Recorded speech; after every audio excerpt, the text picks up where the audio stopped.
All right, everybody. Schmolke investment team practice report, post-scrimmage Saturday here in Tiger Stadium. Somewhat uneventful, but that we expected that. It wasn't truly a spring game. Main thing is no major injuries. You know that. Big group of recruits on hand. Destin Hill was not participating. Caden Durham wasn't participating, as was Sadir Mitchell, who went down a few days ago when you saw that, but he's going to be fine. And Caden Durham is an ankle that he'll be back, I think BK said by Thursday. Of course, that would be the last practice. And, of course, we know he had the dislocated toes throughout the fall. But I was down the field filming the entire time. Preston was up here keeping some semblance of statistics. Y'all do me a favor, hit that like button if you're enjoying this report. Preston, your thoughts? Yeah, I mean, first off, probably a pretty boring affair out there for most fans, unless you're a real football junkie watching this stuff. But it was very much so broken down into situations, right? So if I read off these stats to you, what I found interesting is when they're scrimmaging in the first part, not only are they not tackling, but they're ending the drill once you get to the red zone. So, of course, you look at your first session and you're like, well, there's no touchdowns the entire session. The defense must have dominated. Well, not really. It just means they didn't score from outside the red zone during that. So, overall takeaways, those edge rushers are nasty. I mean, real nasty. And that probably has a little bit to do with they haven't really figured out who their guys at O-line are yet. But, I mean, multiple guys with multiple sacks, Pyburn, Relaford, Jamari Butler, all with just great days today. I think those guys are going to be pretty nasty when they get into play. Would you say that overall the offense was unimpressive? And was there any real flashes on offense? From where I was standing, the only real flashes that I saw was Harlem Berry.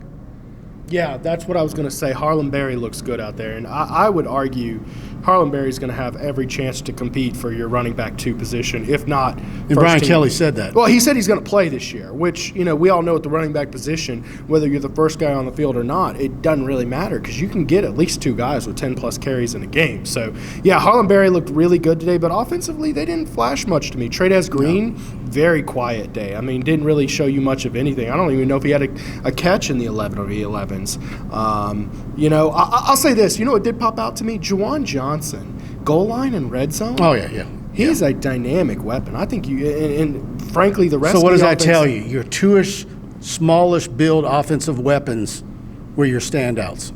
Kinda, yeah. Although I'd say this, Juwan Johnson is stout. He they're can both take a tackle. They're both for their size and structure are stout, but yeah. It's not your 6'1" running back or your 6'3" wide receivers. Let me counter this to say Juwan Johnson was good in those goal line red zone situations, but the rest of the offense was bad. They could not block these edge rushers. And it's what we've been saying. Offensive line is still a huge question mark. Big focus on Brad Davis and him getting that unit going. And it's the defense is ahead of the offense, and I think you'd have to say nothing's really changed our thought, at least mine, that O-line and safety is still the biggest question marks. Yeah, it just looks like the offense, a lot of guys are out of sync. I mean, you'll see moments where Nussmeier hits Hilton on a beautiful deep ball, and Hilton jumps up in the air and drops it. And then the next play, Hilton's open and Nussmeier overthrows him. So just one guy off while one guy's on, it's been frustrating. And we saw a lot of that with Van Buren out there as well. So I think that you got to figure out this offensive line before you go to South Carolina, play Clemson in your opener, because I don't think the guys they rolled out there as their starters today, I don't think there's any way that's your starter. I wrote down the starters. All right, now just before you do that real quick.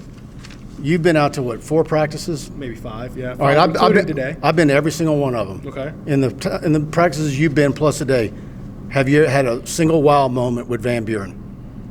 No. I mean, there was some good throws, but nothing wow. No. And there's been some wow moments for Nussmeier. Hilton's had a few wow moments. Yeah, he has. But, you know, boy, we'll be singing odes to the tale of practice Chris Hilton for years, man. But well, we were sitting there wondering what was Chris Hilton doing participating on special teams. I'm like, you know, I'm maybe being a little bit sarcastic, but this might be the longest that he's been healthy since he's arrived at LSU from Zachary High School. I don't know that I would have him in there coming, on field goal units, coming off the edge or whatever. To me, I'd have him a little bit more bubble wrapped, but and look, the way he ended the season, the way he looked in the bowl game, the way he's looked throughout the spring, you just cannot imagine. I believe LSU would have had at least one more win. Probably could have won the USC game had he been healthy. He would have made that much difference to the offense in Garrett Nussmeier, particularly in the red zone where they struggled mightily.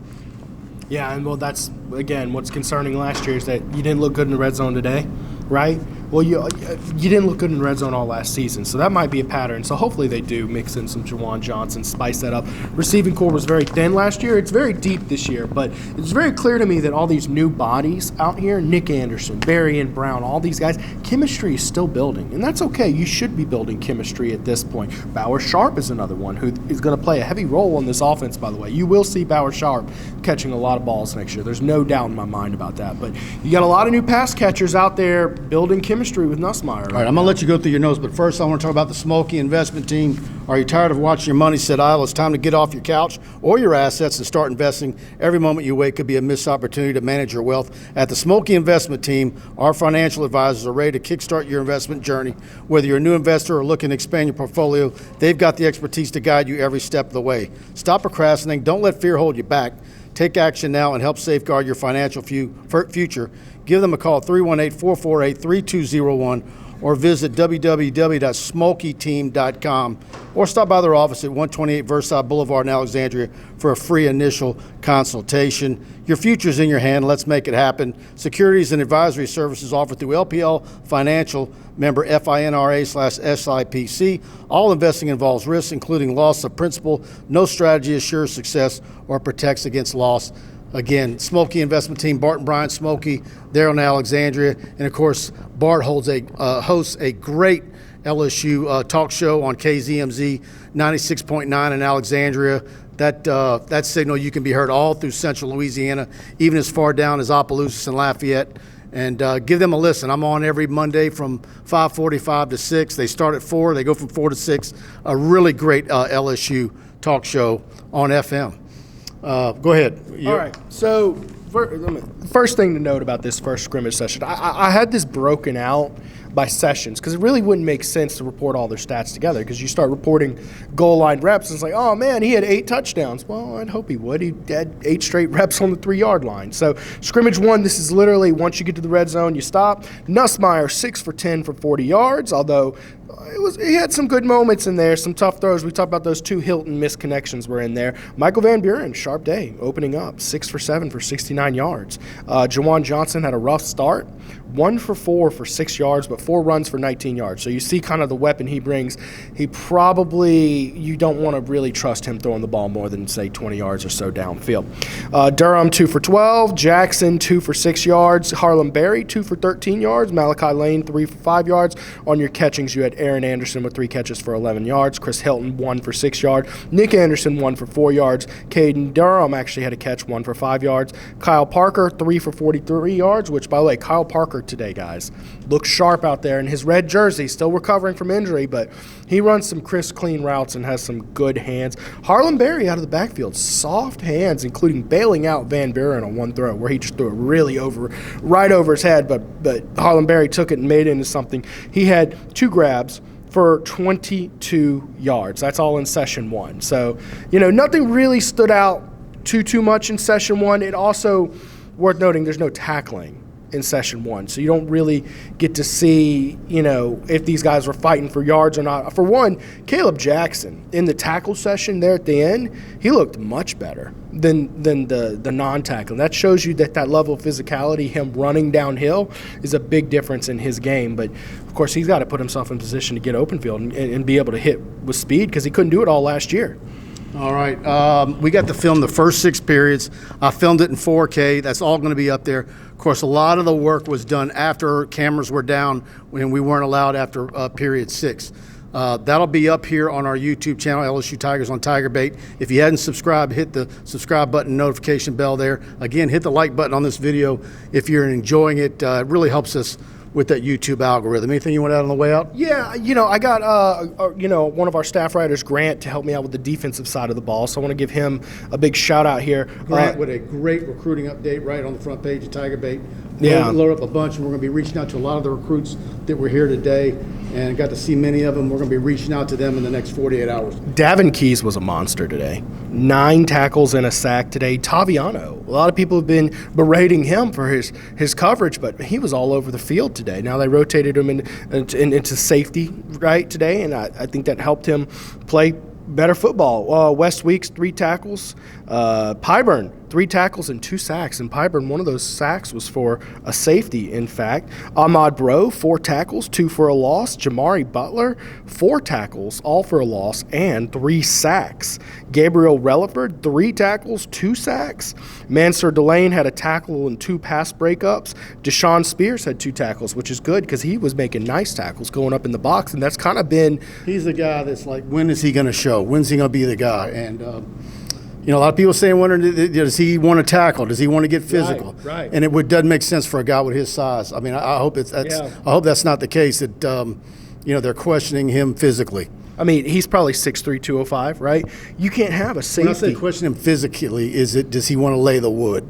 Does he just want to lay the hit, or will he wrap up and tackle? That's the thing. You can't have a safety that size and have him not lay in the lumber in the box. You have to play in the box and give some support. DJ Pickett with a sack today, although not much else on the stat sheet for him. And PJ Woodland, I just want to give him a shout-out in the 7-on-7 session. Of course, we don't have film on that. They didn't let us film that. He had a nice interception on Nussmeier, actually, today. So I think today the big overarching story is – particularly the defensive line, they won the day. Defense looked very good. I think I would be surprised if this is not Brian Kelly's best defense in Baton Rouge yet. And it's like, okay, should it be that way? Someone was telling me today Don McKinley just turned 19 a few days ago. So they've got a nice mix of youth and some veterans there. Jacoby Guillory will be back. So offensive line, where we get is from people who go to practice every day and see a lot more than we do, that the offensive line still can't block anybody, and they've got to get that fixed. This should not be the case where they're not making things happen up front. I don't see any way how Coach Kelly looks at the unit he rolled out there as his starting offensive line, which I do have right here. Tyree Adams, left guard. Tyree Adams, left tackle. Paul Mabinga, left guard. DJ Chester, center. Cohen Coles at right guard. And then 75. Eccles. I mean, come on. What are we doing here, man? And I just don't see a way how that offensive line. Oh, and Weston Davis at right tackle. I said 75, but not Weston Davis at right. I would be surprised, particularly the guards there. When you bring in guys like Josh Thompson, who's currently your second-string right tackle, when you bring in guys like Braylon Moore from Virginia Tech to play center, I'd be shocked, particularly with those interior guys, if that's what your offensive line looks like when you roll into fall camp and into Clemson. Of course, game 1, you're going to have all the pressure in the world on Nussmeier and company to move the ball there. So little worried about the offensive line, a little worried at the lack of movement, especially you bring in all these notable transfer portal guys. And Brian Kelly talked about that in the post-game presser, by the way. He talked about how, we're developing our players. It really sounded a lot like coach speak to me, to be like, you're making them come in and earn it. It's just I'm a little surprised at what is this 4th week of spring. Of course, oddly enough, we have another week of practice after this, 2 more practices, which is a little bit of a buzzkill because we're used to spring game being the last one. But you're 4 weeks in and you're still rolling with all the returning guys who aren't as highly touted as the transfer portal guys. It's a little strange to me. All right. That's it. Anything you want to add? I think we've just about covered it. We have 2 more practices yet. Not only was this an odd no spring game, but a spring scrimmage. Yeah. And if you listen to his press conference, Preston had a nice question about would he like to face a real opponent in a spring game, and he says that they're probably heading that way. Watch that. That's already up on the channel. But we have 2 more practices left. So 2 more Schmolke investment team practice reports. Tuesday we get players after practice that day, and then we'll get BK on Thursday, and then that'll be it for spring football 2025. And again, thank you to the Schmolke investment team for sponsoring each and every one of these. And we'll see if the baseball team bounces back today. Softball needs to bounce back.